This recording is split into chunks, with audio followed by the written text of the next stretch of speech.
For those of you that don't know, obviously this industry involves, you not only have the company that you're running, of course, with your team, but you also have a number of stakeholders. There's a lot going on just with the shifting in the energy space, right? Politically and policies that are happening. So I would say that there's a lot of emotional intelligence involved in your role, because there's different hats that you need to wear with different intent. So I'm curious for you, how are you using that emotional intelligence and these different leadership roles on a day-to-day basis that obviously you have to pivot and shift depending on who you're in front of? And what does that look like for you? What challenges come with it? How do you manage it all? Well, I think the first response is I don't. I have a ton of help and people that support me and are there beside me. And so it's definitely not a one-woman show by any stretch of the imagination. But I will use kind of a personal life example to kind of illustrate this point. So recently I have two sons. So I have an 8-year-old and a 6-year-old. And for anybody who has boys, I underestimated the amount of wrestling that would entail. And so that's always a rambunctious, enjoyable thing. But one of my sons was struggling with a teacher, and he was having a hard time kind of being successful in the parameters that she had set out. And he was kind of getting consequences where it was like, hey, he's not capable of this. He needs help in order to do the things that you want. He's not doing this to, upset you. He's doing this because he's struggling. And approaching that conversation, you're pissed, right? You're mama bear. You want to protect your kid and you feel like this person is being unfair, but it's taking that step back and thinking, how do I connect, right?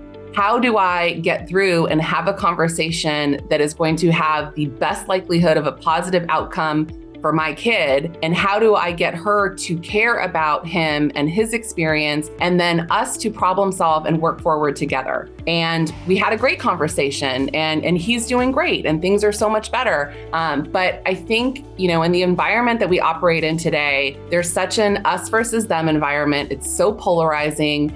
We are so quick to jump on our flaws and criticize each other. And so I think when it comes to approaching these challenging conversations, we have to think about, how do we connect, right? How are we the same? And how can we get behind a common goal? And even when we talk about, energy, so Kern has been in continuous operation for 90 years. We were actually the second refinery in the United States to get a renewable diesel fuel registration from the EPA. And so amazing history of renewable innovation, embracing kind of the challenges around carbon neutrality and achieving our goals, also trying to be practical and logical of, hey, we have to meet the energy needs of our community, and we have to evolve our energy system in a way that we continue to provide, the safe, reliable, affordable transportation fuel that everybody needs. And it's a hard conversation, right? But I do think if you can connect as, human beings, and if you can focus on the result and come together to solve the problem as opposed to treating each other as the problem, that is an incredibly good start. And so I think, one book that I love that I would highly recommend is Crucial Conversations. I think that does a beautiful job about talking about how you create a safe place for people to receive feedback or to have a conversation about a tough thing. And I think the same is true when you give feedback to team members. Giving feedback is the worst sometimes, right? It can be incredibly challenging.